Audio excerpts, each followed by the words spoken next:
नमस्कार दोस्तों, देखिए आज हम लोग करेंगे टेस्ट सीरीज नंबर 70। ठीक है, इससे पहले जितनी भी टेस्ट सीरीज है उसके लिए हमने प्लेलिस्ट बना दी जो कि आपको डिस्क्रिप्शन बॉक्स में मिलेगी, आप वहां से जाकर स्टडी कर सकते हैं। ठीक है, तो आपका पीसीएस एग्जामिनेशन 2022 क्लियर होना चाहिए, क्योंकि आप टेस्ट सीरीज के बिना इसको क्लियर नहीं कर सकते प्री एग्जाम। ओके, तो इसमें टॉप मोस्ट इंपॉर्टेंट क्वेश्चन शामिल हैं, वीडियो को पूरा वॉच करिएगा। आइए देखते हैं आज का पहला क्वेश्चन। सो गाइस, यहाँ पे फर्स्ट क्वेश्चन है कि निम्नलिखित को आरोही क्रम में व्यवस्थित कीजिए। देखिए यहाँ पे पहला है अखिल भारतीय किसान सभा का गठन, दूसरा है बारदौली सत्याग्रह और तीसरा ऑप्शन है उत्तर प्रदेश किसान सभा का गठन, चौथा है तेभागा आंदोलन। ठीक है, तो यहाँ पे राइट ऑप्शन होगा ऑप्शन सी। देखिए उत्तर प्रदेश किसान सभा का गठन वर्ष 1918 में हुआ था। ओके, बारदौली सत्याग्रह वर्ष 1928 में, उत्तर प्रदेश किसान सभा का गठन 1936 में और तेभागा आंदोलन आपका 1945 से 1946 तक। ठीक है, तो राइट ऑप्शन सी होगा। चलिए, सो नेक्स्ट क्वेश्चन है निम्नलिखित में से कौन सरकारी आयोग के सदस्य थे। जहाँ पे राइट ऑप्शन होगा option D, doctor SR Sen. देखिए सरकारी आयोग का गठन जून 1983 में केंद्र राज्य संबंधों को सुधारने तथा राज्यों की स्वायत्तता संबंधी मांगों पर सिफारिश देने के लिए किया गया था। ठीक है, चलिए सो नेक्स्ट क्वेश्चन है यहाँ पे 1967 में कौन सी भाषा एक संवैधानिक संशोधन द्वारा प्रमुख मान्यता प्राप्त भारतीय भाषाओं की सूची में सम्मिलित की गई। तो इसका राइट ऑप्शन होगा ऑप्शन बी यानी सिंधी।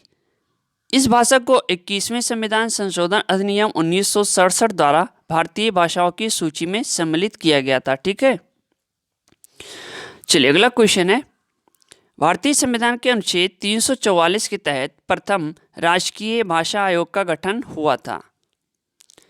तो इसका राइट ऑप्शन होगा ऑप्शन बी 1955 में BG खेर की अध्यक्षता में। ठीक है, अगर हम बात करें तो भारतीय संविधान के अनुच्छेद 344 सब क्लास 1 के अंतर्गत प्रथम राजकीय भाषा आयोग का गठन 1955 में राष्ट्रपति द्वारा BG खेर की अध्यक्षता में की गई थी। ठीक है, चलिए सो नेक्स्ट क्वेश्चन है आंतरिक अशांति के स्थान पर सशस्त्र विद्रोह शब्द निम्नलिखित में से किस संविधान संशोधन द्वारा जोड़ा गया। तो इसका राइट ऑप्शन होगा ऑप्शन बी 44वें संविधान संशोधन द्वारा। वेरी इंपॉर्टेंट है। सो नेक्स्ट क्वेश्चन है यहाँ पे भारतीय संविधान के किस अनुच्छेद में अनुसूचित जनजातियों के लिए राष्ट्रीय आयोग का प्रावधान है।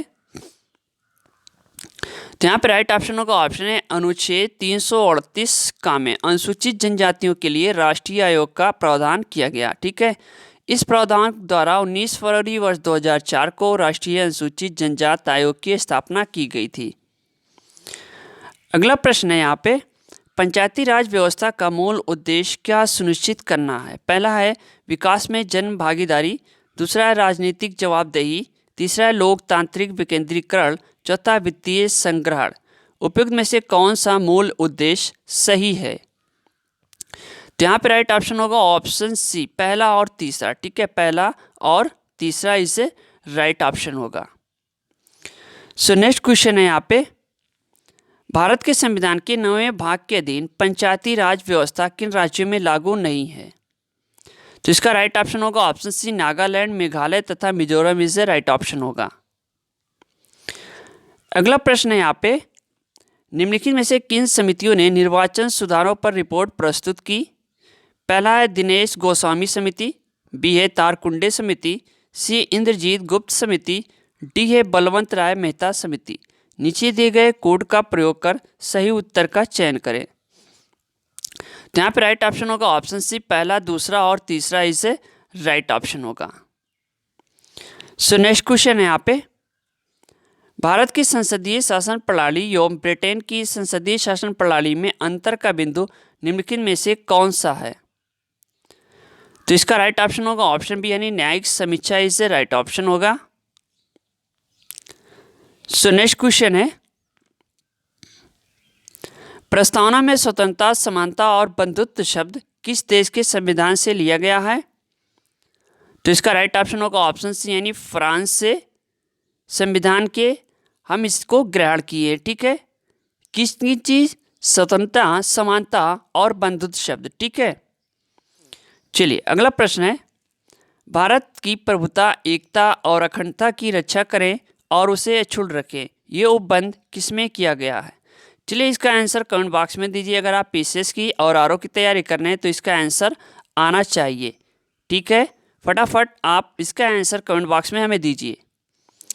सो नेक्स्ट क्वेश्चन यहाँ पे है, भारत के उपराष्ट्रपति को पदच्युत करने संबंधी प्रस्ताव प्रस्तावित किया जा सकता है? तो इसका राइट ऑप्शन होगा ऑप्शन डी, केवल राज्यसभा में। ओके, वेरी इंपॉर्टेंट क्वेश्चन है, ध्यान दीजिएगा। सो नेक्स्ट क्वेश्चन है, किस देश की सुप्रीम कोर्ट ने वर्चुअल कार्यक्रम में कृत्रिम बुद्धिमत्ता यानी आर्टिफिशियल इंटेलिजेंस पर आधारित अनुवाद सॉफ्टवेयर अमार भाषा की शुरुआत की? तो यहाँ पे राइट ऑप्शन होगा ऑप्शन बी यानी बांग्लादेश। ठीक है, चलिए अगला क्वेश्चन है यहाँ पे, निम्नलिखित को सुमेलित करिए। देखिए यहाँ पे राइट ऑप्शन होगा ऑप्शन बी, लेमैन असंबद्धता। ठीक है, ये क्या है? वाय कोर आंतरिक, आपका ये भूगोल का क्वेश्चन है। रेपिटी का अगर हम बात करें तो ये है ऊपरी मेंटल, निचला मेंटल। ठीक है, ये आ जाएगा। कॉनरॉड की अगर हम बात कर रहे हैं तो ऊपरी क्रस्ट जहाँ पे रहेगा और निचला क्रस्ट। ठीक है, मोहो का आपका है क्रस्ट मेंटल से। इस तरह से इसका सुमेलन किया जाएगा। चलिए अगला क्वेश्चन है, निम्नलिखित में से कौन सी स्थलाकृति ज्वालामुखी क्रिया से संबंधित नहीं है? देखिए वेरी इंपॉर्टेंट क्वेश्चन है, तो यहाँ पर राइट ऑप्शन होगा ऑप्शन डी, फ्योर्ड। अगर हम बात करें तो क्रेटर, काल्टेरा, विवर और ग्रेसर ज्वालामुखी क्रिया से संबंधित है। ठीक है, तो आप इसको मैप में भी पढ़ सकते हैं, वेरी इंपॉर्टेंट है। बिना मैप के आप ज्योग्राफी क्लियर नहीं कर पाएंगे। ओके, चलिए अगला क्वेश्चन है यहाँ पे, तापमान को प्रभावित करने वाले कारकों में शामिल हैं। पहला है ऊंचाई, अक्षांश, जलीय भाग और स्थल भाग। तो इसका राइट ऑप्शन होगा ऑप्शन डी, पहला, दूसरा, तीसरा और चौथा। यानी ये चारों क्या है? आपको तापमान में प्रभावित करने की कारक है। चलिए अगला क्वेश्चन है, अतः उष्णकटिबंधीय अभिसरण क्षेत्र प्रायः कहाँ होता है? तो यहाँ पर राइट ऑप्शन होगा ऑप्शन बी यानी विषुववृत्त के निकट। समझ रहे हैं, वेरी इंपॉर्टेंट है, ये ध्यान में रखिएगा। अगला प्रश्न है यहाँ पे, बादल परिणाम हैं। तो इसका राइट ऑप्शन होगा ऑप्शन डी यानी संघनन की। अगर हम बात करें तो बादलों का निर्माण संघनन की क्रिया के फलस्वरूप होता है। सो नेक्स्ट क्वेश्चन है यहाँ पे, निम्नलिखित महासागरीय धाराओं में गर्म जल धाराएं हैं। पहला है पूर्वी ऑस्ट्रेलिया की जलधारा, दूसरा है कनारी की जलधारा, तीसरा वेंगुला की जलधारा, चौथा है अलास्का की जलधारा। तो यहाँ पर राइट ऑप्शन होगा ऑप्शन ए, पहला और चौथा, पूर्वी ऑस्ट्रेलिया की और अलास्का की। ये क्या है? गर्म जलधारा है। अगर हम बात करें तो पूर्वी ऑस्ट्रेलिया की जलधारा और अलास्का की जलधारा प्रशांत महासागर की गर्म जलधाराएं हैं, जबकि कनारी और वेंगुला की जलधारा अटलांटिक महासागर की ठंडी जलधारा है। प्रशांत महासागर की अन्य गर्म जलधाराएं उत्तरी विषुवत रेखीय जलधारा, दक्षिणी विषुवत रेखीय जलधारा, क्यूरेशियो जलधारा आदि हैं। ठीक है, चलिए अगला क्वेश्चन है, गहन निर्वाह कृषि के संबंध में निम्न कथनों पर विचार करें। पहला है इसमें चावल मुख्य फसल होती है, दूसरा गहन निर्वाह कृषि छोटे भूखंड पर होती है। उपरोक्त में से सत्य कथन का चुनाव करें। ठीक है, यानी सही कथन कौन सा है ये बताना है आपको। ओके, तो यहाँ पे राइट ऑप्शन होगा ऑप्शन सी, पहला और दूसरा, यानी दोनों क्या हैं? ये दोनों ऑप्शन आपके सही माने गए हैं। चलिए यहाँ पे अगला प्रश्न है, बाकू प्रसिद्ध है किसके लिए? तो इसका राइट ऑप्शन है ऑप्शन डी, पेट्रोलियम। देखिए बाकू अजरबैजान की राजधानी है, ये कैस्पियन सागर के तट पर स्थित सबसे बड़ा शहर है। बाकू खनिज तेल यानी पेट्रोलियम के लिए प्रसिद्ध है, यहाँ सबसे गहरे तेल के कुएं पाए जाते हैं। ओके, अगला प्रश्न है, भारत के निम्नांकित राज्यों में से किसके 3 तरफ अंतर्राष्ट्रीय सीमाएं हैं? तो इसका राइट ऑप्शन होगा ऑप्शन सी, त्रिपुरा इसे राइट ऑप्शन होगा। ठीक है, अगर हम बात करें त्रिपुरा और बांग्लादेश के मध्य की अंतर्राष्ट्रीय सीमा को 0 डिग्री रेखा कहा जाता है। ओके, तो ये थी टेस्ट सीरीज नंबर 70 जो आपको इम्पॉर्टेंट है आरओ प्लस पीसीएस के लिए। ठीक है, वेरी इंपॉर्टेंट है, मिशन 2022 इसे क्लियर होना चाहिए। बिना टेस्ट सीरीज के आप इसको क्लियर नहीं कर सकते। ओके, मिलते हैं हम नेक्स्ट वीडियो के साथ। थैंक यू, धन्यवाद, जय हिंद, जय भारत। और हाँ, इस तरह की वीडियो यानी इस तरह के क्वेश्चन आपको यूट्यूब चैनल पे बहुत कम मिलेंगे और इसी टाइप के क्वेश्चन आपके आजकल पूछे जा रहे हैं। ओके, थैंक यू, धन्यवाद।